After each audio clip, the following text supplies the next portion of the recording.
ఇది social post ఛానల్‌కి recovery agents గురించి సెకండ్ వీడియో. హలో అండి. నేను మీ అడ్వకేట్ లోకేష్ రెడ్డి.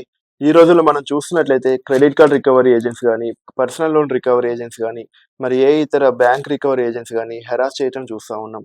అయితే వాళ్ళు ఆళ్ళ పరిధికి మించి హెరాస్మెంట్ చేస్తూ, ఇంటికొచ్చి ఇబ్బంది పెడుతూ, తర్వాత రిలేటివ్స్‌కి, ఫ్రెండ్స్‌కి అండ్ రిఫరీస్‌కి ఫోను చేసి వేధిస్తూ, తర్వాత ఈ నైబర్స్‌ని అండ్ రిలేటివ్స్‌ని అప్రోచ్ అయ్యి హ్యూమిలేట్ చేస్తూ, డీఫేమ్ చేస్తూ, హెరాస్ చేస్తూ ఉండటం మనం జనరల్‌గా చూస్తూ ఉంటున్నాం.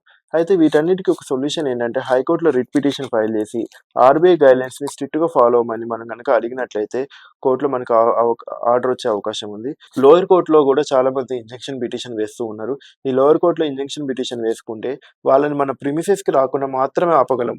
అంతేగాని వాళ్ళని రిలేటివ్స్‌కి ఫోను చేయకుండా, ఫ్రెండ్స్‌కి ఫోను చేయకుండా, ఆఫీస్‌కి రాకుండా, వాళ్ళ కొలీగ్స్ దగ్గరికి వెళ్ళకుండా ఆపటం కష్టం.